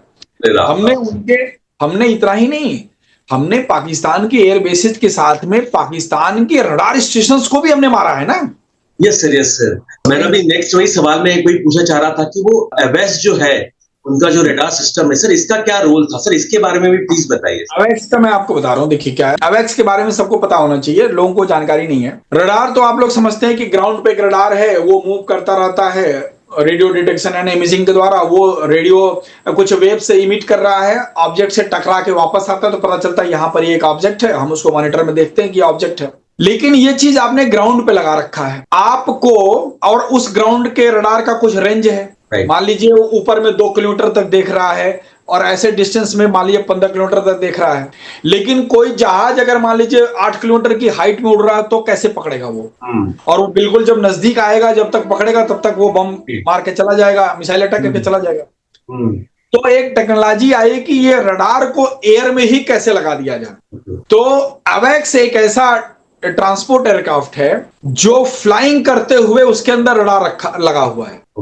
तो जब आपको जरूरत महसूस हुई तो आपने क्या किया कि आपको लग रहा है कि भी लड़ाई लगने वाली है, तो उस अवेक्स को आप अपने बॉर्डर के ऊपर फ्लाइंग करा रहे हैं। तो वो क्या कर रहा है कि अब दुश्मन के टेरिटरी के अंदर भी कोई जहाज ऑन हो रहा है या रडार ऑन हो रहा है, तो चूंकि वो फ्लाइंग पे है बॉर्डर पे, तो उसको पकड़ लेगा। और वो अपने देश में बैठे हुए पायलट को और अपने सिस्टम को, कंट्रोल रूम को बता रहा है कि भाई उनका जहाज वहां से स्टार्टअप हो गया है, टेक ऑफ होने वाला है, तुम गेट रेडी। जो कि ग्राउंड रडार इसको नहीं पकड़ पा रहा था। दूसरे, मान लीजिए दुश्मन ने क्या किया कि अपने जहाज को बहुत हाइट तक लेके गया और फिर पैरेलल आकर के और आपके इलाके में आना चाह रहा है, तो आपका ग्राउंड रडार वहां पकड़ने में मुश्किल पड़ेगा, क्योंकि उसकी कैपेसिटी है 1 किलोमीटर 2 किलोमीटर तक देखने की। लेकिन अगर आपका एवेक्स 8 किलोमीटर की हाइट पर उड़ रहा है, तो दुश्मन का जहाज अगर ऊपर से घुसने की कोशिश करेगा तो एवेक्स तो पकड़ लेगा ना। तो अवेक्स क्या है? एक तरह से फ्लाइंग रडार है। जहां आपको जरूरत महसूस होती है कि इस एरिया में हमको ऑब्जर्वेशन की जरूरत है, यहां से थ्रेट परसेप्शन है, यहां से एनिमी एयरक्राफ्ट की एंटरिंग हो सकती है, तो आप उस विसिनिटी में अपने फ्लाइंग रडार को रखते हैं, अवेक्स को रखते हैं, एयरबोर्न रडार को रखते हैं, जिससे हमको अर्ली वार्निंग मिलती है। उसका नाम ही अर्ली वार्निंग रडार सिस्टम, कि हमको अर्ली वार्निंग मिलती है। आपको पहले क्या होता था, जब दुश्मन का जहाज आपके एरिया में घुसेगा तब न रडार पकड़ेगा। अभी आपने क्या किया कि दुश्मन के जहाज को उसके एरिया में ही पकड़ लिया कि भैया ये टेक ऑफ कर रहा है, तो टेक ऑफ कर रहा है तो तीर्थ यात्रा के लिए तो जा नहीं रहा होगा, लड़ाई लग रही है तो ही आ रहा होगा। तो दिस इज द खूबी ऑफ रडार। इसने तो उसको नाम दिया गया नेत्र, मतलब जो देख सके। तो हमने पाकिस्तान के पास तो कुल 2 अवेक्स थे, उसमें से एक तो मार ही दिया था, दूसरा वाला भी उनका डाउन है बहुत दिन से, समझ गए। तो हमने इस अवेक्स को मार करके ऑपरेशन सिंदूर में प्रिसीजन स्ट्राइक करके, ऑपरेशन सिंदूर में जो टेरर कैंप्स को हमने मारा, नो कोलैटरल डैमेज क्रिएट करके जो हमने मिराकल और हिस्ट्री क्रिएट की, वो इंडियन एयरफोर्स के लिए काबिल तारीफ है। मैं इनफैक्ट आपको बताऊं, being a part of air force, मैं इतनी लीथल और प्रिसाइज अटैक का इमेजिन मैंने भी नहीं किया था। मुझे पता था कि रिएक्शन होगा, अटैक होगा, सब कुछ होगा, लेकिन इंडियन एयरफोर्स इतना प्रिसीजन करेगी, ये मैं थोड़ा सा मेरे को डाउट था कि भाई आप 1-1.5 फीट के होल के अंदर से मिसाइल मार देंगे। अब आप सोचिए कि आप इतना ही सोचिए कि हमारे पायलट्स और हमारे सीनियर ऑफिसर्स ने कितनी डिग्री की प्लानिंग की होगी, कितनी हाई लेवल की प्लानिंग की होगी कि हमारे बॉम्बर यहां जाएंगे, अटैक यहां पे करेंगे, वापस यहां से आएंगे, दुश्मन का जहाज यहां से घुसेगा तो यहां सुखोई लगा देंगे, यहां मिराज लगा दो, यहां ये जहाज लगा दो, फिर उनके रडार को कैसे हम फूल करेंगे, उनके रडार को मारेंगे तो ये वाला पैच खाली होगा तो यहां से घुसेंगे। आप सोचिए कि मतलब इट इज नॉट ए मतलब टेबल टी मैटर। ऐसा नहीं कि चाय पीते प्लानिंग कर रहे हैं कि कल देश में आरक्षण लागू होगा कि नहीं लागू होगा, ऐसे नहीं होता है। द मिलिट्री ऑफिसर्स दो मतलब उनको इंडिया के अंदर मिलिट्री ऑफिसर्स को प्रोटोकॉल में बहुत हाई लेवल नहीं दिया गया है। प्रोटोकॉल में जो होम सेक्रेटरी है, प्रधानमंत्री का होम सेक्रेटरी है, वो तीनों सेनाओं के चीफ से ऊपर है उसका लेवल, आप जानते हैं। तो हमारे देश में इस डेमोक्रेसी के अंदर जो सेना के चीफ हैं उनका लेवल बहुत बड़ा नहीं है, सेना के लिए तो है ही, बट प्रोटोकॉल लिस्ट में दे आर वो डिफेंस सेक्रेटरी के नीचे हैं, होम सेक्रेटरी के नीचे हैं। लेकिन आप सोचिए कि उनके ऊपर कितना बर्डन और कितना प्लानिंग उनको करना पड़ता है। मिनट क्या सोचिए कि सेकंड्स की प्लानिंग करनी होती है। 10.2 second bomb drop, 10.4 runway, 10.6 launch the फ्लेयर्स, इतना प्रिसीजन स्ट्राइक करना पड़ता है। सर इसी कंटेक्स्ट में मैं थोड़ा सा और एक टेक्निकल सवाल पूछना चाहूंगा कि फिर रेडार से कैसे बचते हैं और हमारे जो फाइटर्स थे उन्होंने कैसे इसको टैकल किया, सर इसके बारे में प्लीज बताइए। हाँ देखिए, रडार से बचने के लिए आज के डेट में कुछ एयरक्राफ्ट के अंदर ऐसी टेक्नोलॉजी आई है कि आप कुछ ऐसी बीम को जनरेट करते हैं कि जो उस रडार बीम को एक तरह से फ्लैश कर देती है, जैसे आंखों पे चकाचौंध आ जाता है, आप देख नहीं पाते। इस टाइप की कुछ टेक्नोलॉजी कुछ के पास है। कुछ एयरक्राफ्ट भी ऐसे हैं जो रडार के सिग्नेचर से बच पाते हैं due to its complex shape, but हमारे पास ऐसे जहाज नहीं है। रडार से बचने का जो असली तरीका वो हम लोग अपनाते हैं, वो ये अपनाते हैं कि हमको ये पता होना चाहिए कि हम जिस एरिया में घुस रहे हैं उसमें दुश्मन के रडार की कैपेसिटी क्या है। कैपेसिटी मतलब कितनी हाइट तक ये देखेगा और कितने रेंज में देखेगा, क्योंकि आप ऐसे ऐसे कर रहे हैं तो कुछ डिग्री होगी ना, 60 डिग्री 65 डिग्री के रेंज में आप देखेंगे। राइट। तो आपको उस रेंज से बचना है और उस हाइट से बचना है।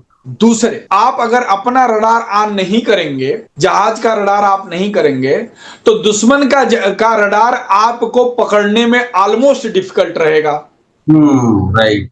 बात समझे? आप जब रडार ऑन करते हैं, जैसे आप मोबाइल सिग्नल ऑन करते हैं तो आपका टावर पकड़ेगा, तो आप अपना रडार ऑफ करेंगे ऐसे समय पर, और आप इस 65 डिग्री के किनारे, ये जो बीच वाला पैच है, हो सकता है कोई पहाड़ी का पैच, उस पहाड़ी के अंदर से जहाज लेकर के जाएंगे, और उस समय आप अपीयर होंगे जब उस रडार को देखने और रिएक्शन करने का टाइम उनके पास बहुत कम होगा, और तब तक आप अपना एक्शन करके भाग आएंगे। लेकिन अगर आप मान लीजिए कि 65 डिग्री के उसी पैच में आप 100 किलोमीटर दूर से जा रहे हैं, तब तो 100 किलोमीटर दूर से ही दुश्मन को पता लग जाएगा कि भाई यहाँ जहाज आ रहा है। लेकिन आपने क्या किया कि उसकी 1 किलोमीटर की हाइट थी, 2 किलोमीटर की, तो आप ऊपर से गए और लास्ट में पीछे से एक पहाड़ी के नीचे से आकर के अटैक करके चले आए और भाग के चले आए। तो ये सारी जो है वार स्ट्रेटजी जो होती है, ये हमारे फाइटर पायलट्स को पता हो। बट आपका सवाल बहुत अच्छा है कि मतलब many countries are trying to develop such devices which can fool the radar. कुछ के पास है, कुछ ने सक्सेस पाया है, कुछ ने अभी सक्सेस नहीं पाया। हमारी बहुत सारी जो रिसर्च ऑर्गेनाइजेशन है, डीआरडीओ वगैरह, they are working on it, but I am not sure कि अभी हम इसमें किसी सफलता तक पहुंच पाए। और सर क्या मतलब इन्हीं टेक्निक्स की वजह से हम लोग, हमारे जो जहाज है वो दुश्मन के इलाके में घुस पाए? और कुछ भी सर, और भी कुछ टेक्निक्स थी जो हमें कुशल बनाती हैं? वेरी स्पेसिफिकली जब मैं सिंदूर ऑपरेशन की जब मैं बात करूं तो जी देखिए, क्या होता है कि आपके पास रडार होके भी कुछ नहीं कर सकता अगर आपके पास रिएक्शन कैपेसिटी नहीं है। आपने देख लिया कि दुश्मन आ रहा है, आप रिएक्शन नहीं कर पाएंगे तो कुछ नहीं है। भाई उनके रडार ने देखा कि इंडियन एयरफोर्स ने मिसाइल लॉन्च किया है, बट आप उसको डिस्ट्रॉय नहीं कर पाए। रडार तो सिर्फ देखने का काम करेगा ना कि चोर घुसा है, और चोर को पकड़ने की टेक्निक आपके पास नहीं है। तो यद्यपि हमने उनके 4 से ज्यादा रडार स्टेशंस को डिस्ट्रॉय किया, एक तो रडार स्टेशन डिस्ट्रॉय करने से हमारे पास जो जहाज, हम क्या किया, हम अपने बॉर्डर पे खड़े होकर के अपने स्टैंड ऑफ वेपन हमने लॉन्च कर दिया और बिना तुम्हारी टेरिटरी में गए हमने मार दिया। That is our capacity. Right. हमने अपने बॉर्डर से ही ऐसे मिसाइल लॉन्च किए कि जा करके एकदम तुम्हारे बेस को स्ट्राइक कर दिया। तो हमने जहां से हमको जो लॉन्च करना था वहां के रडार को ही डैमेज कर दिया, दिखाने के लिए कि तुम्हारी तो कैपेसिटी नहीं है। रडार डैमेज हो गया तो हम तो वहां से थ्रू एंड थ्रू घुस सकते थे ना। हमने जिस बेस का रडार डैमेज कर दिया उसका नाम भी मेरे पास कहीं लिखा हुआ है, पसरूर था, स्कार्दू, सरगोधा, ऐसे कई सारे बेसेस का हमने रडार डैमेज किया। तो हम सरगोधा का रडार डैमेज किया, सरगोधा के अंदर से तुम घुस सकते थे, लेकिन हमने ये दिखाया कि हमने रडार भी डैमेज किया और हम अपने बाउंड्री पे खड़े होकर के मिसाइल लॉन्च कर रहे हो, तुमको मार देंगे। Right. This air force wanted to prove कि विदाउट एंटरिंग योर टेरिटरी और aircraft have a capacity to kill you inside your territory, inside your camp, inside your air force bases. तो ये जरूरत। सर मैं वापस से एक सवाल और फिर से पूछना चाहूंगा, क्योंकि बहुत बार ये सवाल पूछा गया, मीडिया में भी बहुत बार ये सवाल लोगों को खटका in terms of days, in terms of time. Pahalgam के बाद रिप्लाई करने में इतना टाइम लगा, यस आपने जैसा पहले भी बताया कि स्ट्रैटेजी बनाने में टाइम लगता है, एनालिसिस अपने को कितना उससे नुकसान हो सकता है या उसके कितने रिपल इफेक्ट हो सकते हैं, but in terms of days या मैं बोलूं लेमेंस लैंग्वेज में, तो इतना वो कैलकुलेशन और जल्दी भी क्यों नहीं कर सकते थे, या वो कैलकुलेशन और जल्दी करना चाहिए था, क्यों इतना दिन लग गए? तो सर इसके बारे में लेमेंस लैंग्वेज में एक बार फिर से शॉर्ट में प्लीज बताइए। Your question is very right, क्योंकि जब भी कोई ऐसी घटना होती है तो इवन दो मान लीजिए किसी शहर में कोई मर्डर हो जाता है तो हम तुरंत चाहते हैं कि एसएसपी आके बयान दे कि भाई हमने चोर को या कतली को पकड़ लिया। This all happens. एक छोटी सी घटना भी होता है और एज ए सिटीजन और प्लस हमारा सेंटिमेंट भी है कंट्री के साथ में, तो वी वांट दैट। बेसिकली ये चीज हमको समझना पड़ेगा my dear, any military operation and specially cross border operation is not a sole decision of any of the chief. Right. No services chief can take any decision. The duty of services chief is to say yes and accomplish the target and mission given by the government of India or the president. अब उसमें क्या है, government ने इन दिनों के बीच में अपनी international strategy को मजबूत करने की कोशिश की।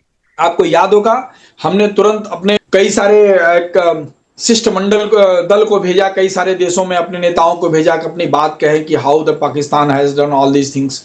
प्लस क्या है, जो हमारे फॉरेन मिनिस्टर्स हैं, जो नेशनल सिक्योरिटी एडवाइजर्स हैं, वो डिफरेंट कंट्रीज के जो फॉरेन बॉडीज हैं उनसे अपना टर्म स्टेब्लिश करते हैं कि भाई हम रिएक्शन करने जा रहे हैं, ऐसा तो नहीं है कि इंटरनेशनल सपोर्ट मिल जाएगा दुश्मन को, तो हम पहले दुश्मन को इंटरनेशनल फोरम पर नंगा करेंगे, जिससे स्ट्रेट वे आमने सामने कोई सपोर्ट करने के लिए कंट्री ने तैयार हो। राइट। तो मिलिट्री बॉडी जो होती हैं उनके पास, मैं आपको बताऊं, उनके पास दुश्मन के एक एक चीज की खबर होती है। हमारे पास सारे टेररिस्ट कैंप की भी खबर नहीं रहती तो आप थोड़ी मार पाते हो। हमारे पास सारे टारगेट खबर रहती है, हमारे पास ये भी पता रहता है पाकिस्तान की कैपेसिटी क्या है, हमको कहां मारना है। We have a always plan. लेकिन हम जब तक गवर्नमेंट ऑफ इंडिया नहीं कहेगी तब तक कोई अटैक प्लान नहीं कर सकते हैं। अब दूसरी बात क्या आती है, अब आपको मान लीजिए कोई घटना हुई तो आपको यह डिसीजन गवर्नमेंट से मिलेगा कि आप किस लेवल तक इसका रिस्पांस करें। भाई एक मिसाइल मार के छोड़ दें, या 2 टेररिस्ट कैंप मारें, या उनके पाकिस्तान अफगानिस्तान बॉर्डर तक जाके मार के आओ, या उनके इस्लामाबाद में मारो। This decision has to be taken by the your government itself. कि level of response should be decided by the government. उसके बाद का रिस्पांस जो होगा, reaction response is the responsibility of the military services. किस रिस्पांस के बाद हमको किस तरह से अपना प्रोटेक्शन करना है, that is our responsibility. But the level, जैसे पुलवामा में अटैक हुआ, गवर्नमेंट ने बोला कि भाई जाकर के आप जो है सर्जिकल स्ट्राइक करिए, वी डिड इट, हमने एयर स्ट्राइक किया वहां पर। उरी में अटैक हुआ, उन्होंने बोला कि आप सर्जिकल स्ट्राइक किए, हमारी स्पेशल फोर्स से जाके 16-17 किलोमीटर अंदर जाके मार के उसी रात को फिर सुबह वापस आई विदाउट एनी कैजुअलिटी। उरी में अटैक हुआ था तो उनके सेक्टर में जाके टेररिस्ट कैंप को मार के और फिर वापस आए। तो डिसीजन किस लेवल तक आपको जो अटैक करना है, ये गवर्नमेंट ऑफ इंडिया। तो government has taken time to build up the world wide narrative that Pakistan is a terrorist state and this attack was planned by the Pakistani ISI। तो इस नैरेटिव को बिल्डअप करने के बगैर अगर आप अटैक करेंगे, you might lose some support at the international forum. तो as per my opinion, this was the basic reason behind delay. But मैं ये कहना चाहता हूं कि अगर प्रेजेंट गवर्नमेंट ने ये चीज डिसीजन ले लिया है कि अब आगे से कोई भी इस तरह की घटना होगी तो it will be considered as act of war and operation Sindoor is still on. ये सारे चीफ ने, अभी हमारे आर्मी चीफ ने द्विवेदी जी ने एक जगह जाकर के बोला, जनरल द्विवेदी ने, कि ऑपरेशन सिंदूर 2.2 का जल्द ही मौका मिलेगा। एयरफोर्स चीफ तो बोलते ही रहते हैं। तो इसका मतलब यह है कि गवर्नमेंट ने इनको हरी झंडी दे रखी है कि अब तुमको इस तरह का 15 दिन का इंटरनेशनल फोरम का कोई जरूरत नहीं है। अब अटैक होगा तो तुरंत रिस्पांस करना, गेट रेडी। और I think our 3 services chief are quite clear कि जब भी कोई अभी अटैक होता है, गवर्नमेंट विल से एस, हमको कोई स्ट्रेटजी बनाने की जरूरत नहीं है, विल गो एंड हिट। आज के पहले मैं अपनी सर्विस की इतनी लाइफ में इतने साल मिलिट्री से जुड़े हुए हो गया, प्लस मैं स्टडी भी करता रहता हूं वेरी मेनी मिलिट्री वारफेयर्स की। इंडियन चीफ ने, चाहे एयरफोर्स, चाहे आर्मी, चाहे नेवी चीफ ने, इतने क्लियर कट वर्डिंग में जब वो बोल रहे हैं तो ऐसा उनको भी पता है कि भाई ये मीडिया देख रही है और वर्ल्ड वाइड ये न्यूज जाने वाली है।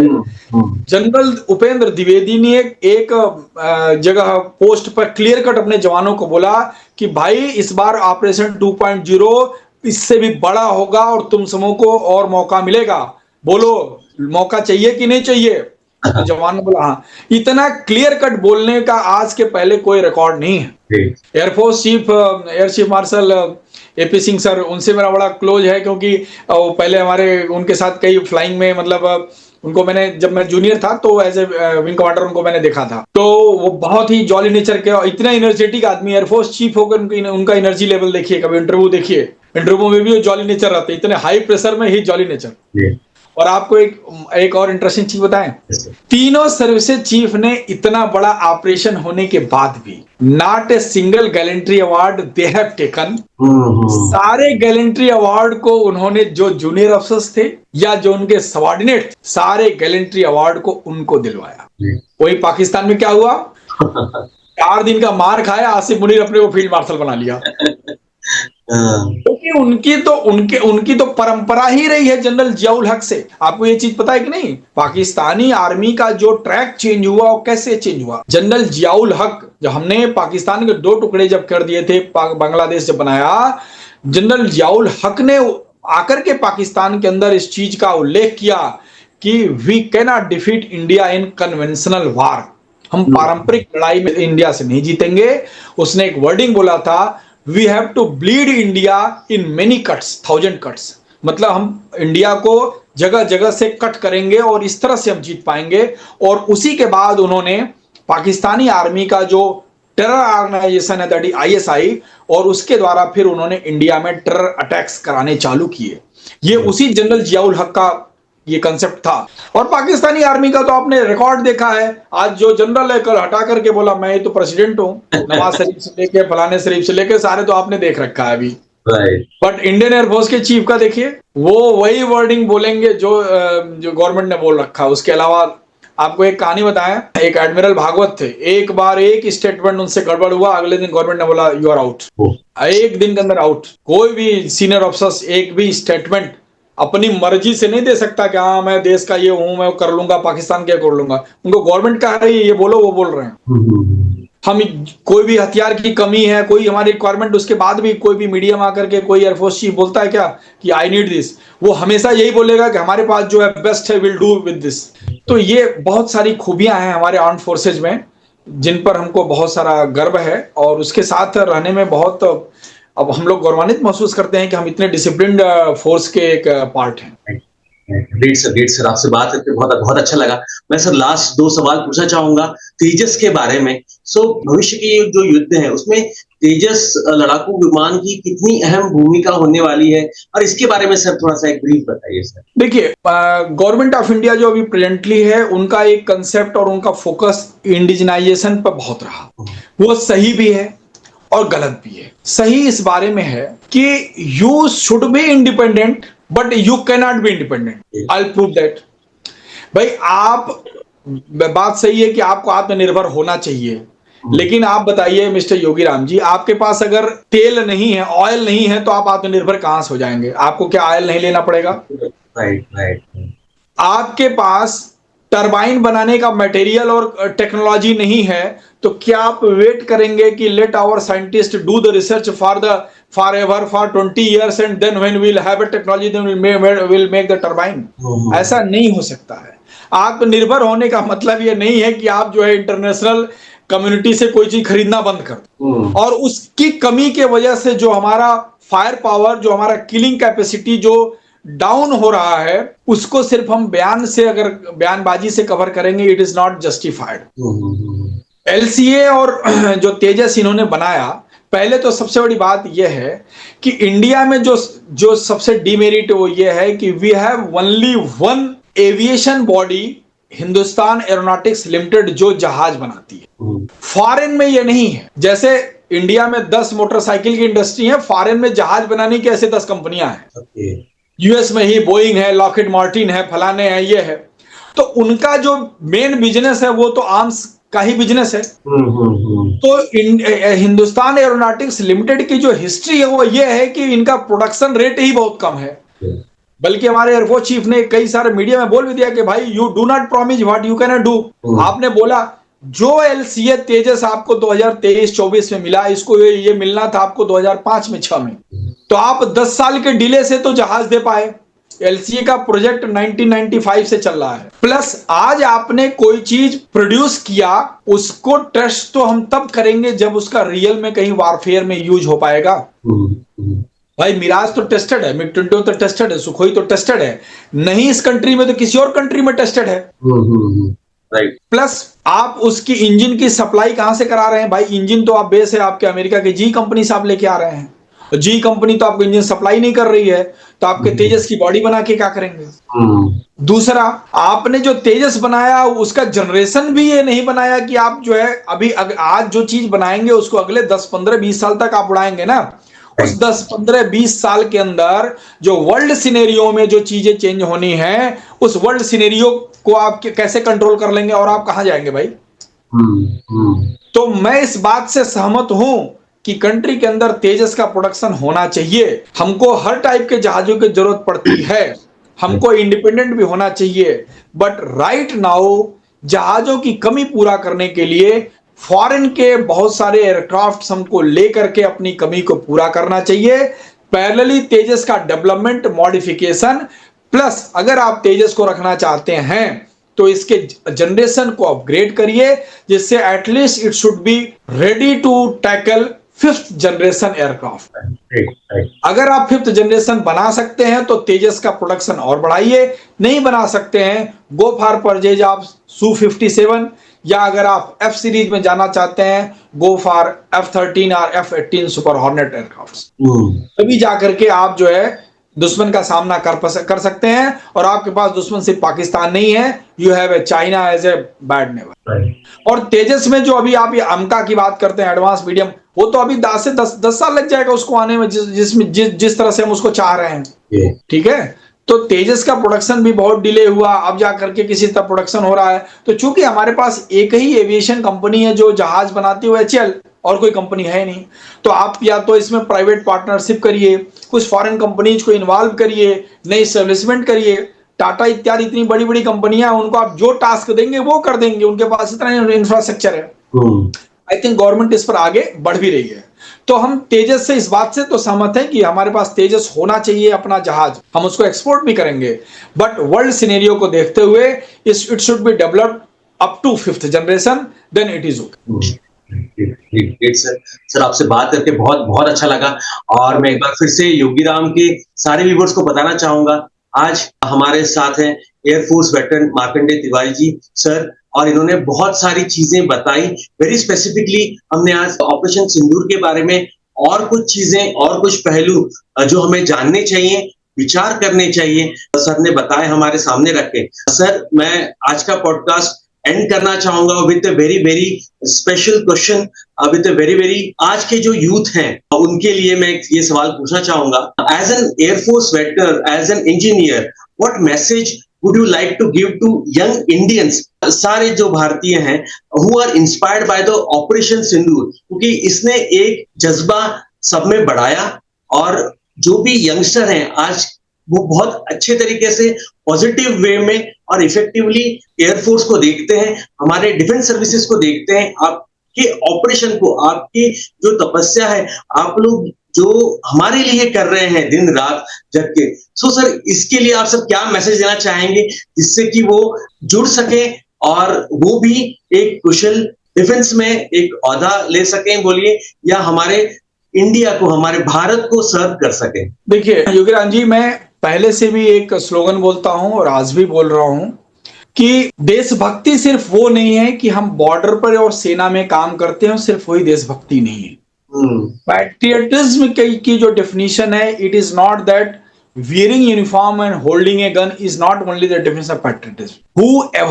Whoever is contributing to make India great, to keep India great, to safeguard the freedom of our nation, to safeguard our flag, वो सारे लोग देशभक्त हैं, वो सारे लोग पैट्रियट हैं। देखिए, इस देश के अंदर एक टीचर है जो अपना काम अच्छे से पढ़ा करके एक लड़के को पढ़ाता है और लड़का एक अच्छा जॉब करता है और इस कंट्री के इकोनॉमी में वो कंट्रीब्यूट करता है। आज आप कुछ काम कर रहे हैं, आप भी इस कंट्री की इकोनॉमी में आप ऐड कर रहे हैं। You are not doing any harm to your country, but you are adding to your country. हम सोल्जर हैं, कोई डॉक्टर है, he is also contributing to the country. वो हर कंट्रीब्यूशन, वो हर काम जो इंडिया को ग्रेट बना रहा है, मजबूत बना रहा है, ये सारे पैट्रियटिज्म के अंदर। इस ऑपरेशन सिंदूर की आप बात कर रहे हैं, इस ऑपरेशन सिंदूर में हमने कम से कम, मैं संख्या तो नहीं बता सकता, लगभग 20-25 सिविलियंस को हमने वो अवार्ड दिए हैं जो अवार्ड हम अपने सोल्जर्स को देते हैं। ये चीज आपको नहीं पता होगा। आर्मी चीफ ने, एयरफोर्स चीफ ने कई सारे ऐसे लोगों के नाम लिए और आई थिंक आर्मी चीफ ने कई सारे सिविलियंस को बुला के अवार्ड दिए, डिफरेंट लेवल पर दिया गया बॉर्डर एरिया में, जहां पर सिविलियन लड़कों ने इस 4 दिन के कॉन्फ्लिक्ट के दौरान whatever best support they could give to the army or BSF or the local support, air force से तो कांटेक्ट कम हो पाता है, they have provided। आप बताइए, वो नहीं करते तो उनकी कोई ड्यूटी तो है नहीं, but they did। they have some respect in their heart to the country and its soldiers, so they are also equally patriot as we। Kargil वार की कहानी आप लोग को पता है। कारगिल वार का पहला डिटेक्शन एक भेड़िए ने किया था। वहां पर जो भेड़िया चलाता था, उसने पहले आके बोला कि यहाँ मुझे कुछ सस्पेक्टेड दुश्मन की एक्टिविटीज दिख रही है। आज भी पाकिस्तान के बॉर्डर्स पे कई सारे जो सिविलियन है, हमारे इंटेलिजेंस ऑपरेटर्स हैं, वो हमको बताते हैं दुश्मन का इलाका। हम उनको ट्रेन भी करते हैं, हम उनसे बात करते हैं कि भैया कुछ दुश्मन का कुछ यहाँ दिखना तो बताना। जो लोकल लोग हैं बॉर्डर पे जो लोकल विलेज है ना, वो हमारी तरह ही विजिलेंट हैं और रात को जगते हैं उनके लोग। तो यही नहीं, अभी हम मान लीजिए ड्रोन अटैक हुआ, अब हम ड्रोन टेक्नोलॉजी में काम कर रहे हैं। बेंगलोर की कितनी सारी कंपनियां, हमारे देश के कितने सारे यूथ्स ड्रोन बना रहे हैं, सो दैट हम अपने एक अच्छा ड्रोन बनाएंगे तो हमारी आर्मी के पास, यद्यपि ड्रोन बनाएंगे तो उसके पैसे लेंगे, ऐसा नहीं फ्री में तो नहीं देंगे। एंड दे नीड भाई, ब्रेड एंड बटर तो सबको चाहिए, उसके बगैर हम सर्वाइव नहीं कर सकते हैं। बट उस ब्रेड बटर के साथ में वो कर क्या रहे हैं? They are supporting and they are just making our forces hand hard. तो इस नाते वो भी उतना ही देशभक्त है। रडार की टेक्नोलॉजी में कई सारी प्राइवेट कंपनियां आई हैं जिनसे हम कुछ टेक्नोलॉजी खरीदते हैं, तो वो भी सपोर्ट करती हैं। तो वो सारे लोग देशभक्त हैं, वो सारे लोग इक्वली पैट्रियटिज्म शो कर रहे हैं जो यूनिफॉर्म नहीं भी पहने। Only thing criteria is that at no cost आपका फ्लैग जो है हटना नहीं चाहिए। आप भारत महान जो है, इस कंसेप्ट से आपको नहीं हटना चाहिए। देशभक्त कौन नहीं है? इसी देश में 4 साल पहले जेएनयू के में नारे लगे। दिक्कत उनसे है, आप देशभक्ति नहीं कर सकते, यूनिफॉर्म नहीं पहन सकते। दिक्कत उनसे है जिन्होंने सर्जिकल स्ट्राइक और एयर स्ट्राइक का सबूत मांगा, दिक्कत उनसे है। तो जो यूथ इंडियन एयरफोर्स ज्वाइन करना चाहते हैं, उनके पास तो बहुत सारी अपॉर्चुनिटीज है। आप एनडीए के द्वारा तीनों फोर्सेज को ज्वाइन कर सकते हैं 10+2 लेवल पर। आपने ग्रेजुएशन कर लिया तो सीडीएस के द्वारा ज्वाइन कर सकते हैं। उसके बाद स्पेशली एयरफोर्स के लिए एयरफोर्स कॉमन एडमिशन टेस्ट होता है। जो लोग बाहर से इंजीनियरिंग कर लेते हैं, वो बाहर से इंजीनियरिंग करके भी एफकैट के द्वारा एयरफोर्स में इंजीनियर बन सकते हैं या पायलट बन सकते हैं। तो कई लेवल पर आप कम एज में अगर आपकी एंट्री हो गई तो एनडीए से हो गई, फिर ज्यादा एज हो गया तो सीडीएस से हो गई, आपने इंजीनियरिंग कर लिया तो एफकेट के द्वारा हो गया। तो कई ऐसे कैरियर्स हैं जिसके द्वारा आप आर्म फोर्सेज में और एयरफोर्स में एंट्री कर सकते हैं। मैं ये श्योर करना चाहता हूं कि हो सकता है कि कोई कंपनी इससे ज्यादा पैसे देती हो, लेकिन जो सेटिस्फैक्शन आपको एयरफोर्स से जॉब करने और रिटायरमेंट के बाद मिलेगा, that satisfaction you will not gate anywhere. बस इतना ही मैं आपसे कहना चाहता हूं। Great sir, great sir. Sir बहुत अच्छा लगा। मैं एक बार योगीराम के सारे व्यूवर्स की तरफ से, योगीराम की टीम की तरफ से एंड पर्सनली रियली थैंक्स। बहुत अच्छा लगा आपसे बात करके, और आप जिस तरीके से बताते हैं, जिस टेक्निकलिटी को बेसिक लेवल में लेमन्स लैंग्वेज में आप बताते हैं, बहुत अच्छा लगा। और आपने ऑपरेशन सिंदूर के बारे में दोनों एस्पेक्ट्स रखे, क्या हमें करना चाहिए, क्या क्या हमारी डिफेंस फोर्सेस ने किया, वेरी स्पेसिफिकली जब मैं बात करूं एयरफोर्स के जवानों ने किया, और क्या उसके पीछे कितनी टेक्निकलिटी थी, कितनी मुश्किलें थी, कितना डेडिकेशन था, कितना वो होमवर्क में जब बात करें, एंड रिटेलिएशन क्या होगा, इसके बारे में आपने बताया। बहुत सारी ऐसी चीजें बताई जिन पे हमें सोचना चाहिए हर एक को। और सर बहुत अच्छा लगा आपसे बात करके, and really thank you for your precious time. और मैं आगे भी रिक्वेस्ट करूंगा, आप आगे भी ऐसे ही हमें गाइड करते रहें, और लोग आपसे जुड़े। यूट्यूबर भी हैं आप, आपके जो दोनों चैनल है उस पे भी लोग आपसे कनेक्ट हो और बहुत सारा ज्ञान आपसे वो अर्जित करें। बहुत बहुत धन्यवाद। मैं इस वीडियो के साथ कहना चाहता हूं कि किसी भी यंगस्टर्स को कैरियर संबंधित डिफेंस में जाना है, उसको कोई चीज समझ में नहीं आ रही है, he can talk to me, message कर सकता है, I will give him reply. कोई भी गाइडेंस चाहिए तो डिफेंस रिलेटेड कोई भी गाइडेंस चाहिए, या कैरियर में भी, या कोई मोटिवेशन उसका लो हो रहा है, he can talk to me, I am open to everybody. और मेरा पर्पज ही सिर्फ इतना ही है कि जो मेरा एक्सपीरियंस मैंने अपने लाइफ में गेन किया, that should go to its own society. मैंने यहीं से तो पाया है, यहीं से तो सीखा, अपने एल्डर्स से सीखा, and that should be transfer to our youngsters. तो I am ready to talk free of cost. मैं कोई चार्ज नहीं लेता हूं। Whenever somebody wants to talk to me regarding career, तो कभी कोई अपने को डिमोरलाइज फील कर रहा हो कि मेरे को पढ़ने का मन नहीं कर रहा है, मैं श्योर करता हूं आप आधा घंटे बात करोगे, आपको पढ़ाई में मन लगेगा। किसी भी यंगस्टर्स को डिफेंस फोर्सेज में जाने के लिए कैसे पढ़ाई करें, एसएसबी क्या होती है, इंटरव्यू कैसे होता है, अफसर्स का इंटरव्यू सिलेक्शन में क्या इंटरव्यू होता है, क्या क्या उसमें पूछा जाता है, I am ready to talk, I am ready to give guidance, I am open to everyone. और आपसे बात करके मुझे बहुत अच्छा लगता है, आप बहुत एनर्जेटिक आदमी हैं, और आई विश आपका ये पॉडकास्ट बहुत आगे जाए, और आपकी टीम को बहुत बहुत धन्यवाद, आपने समय निकाला। जय हिंद, वंदे मातरम। जय हिंद सर, वंदे मातरम। और जैसा मैं बोलता हूं हमेशा, जो की बातें हैं, all credit goes to Ram ji, all credit goes to आप जैसे गेस्ट, बड़े बड़े गेस्ट, और योगीराम की सारी टीम और योगीराम के व्यूअर्स, सारा क्रेडिट उन्हीं सबका है। Thank you sir, thank you.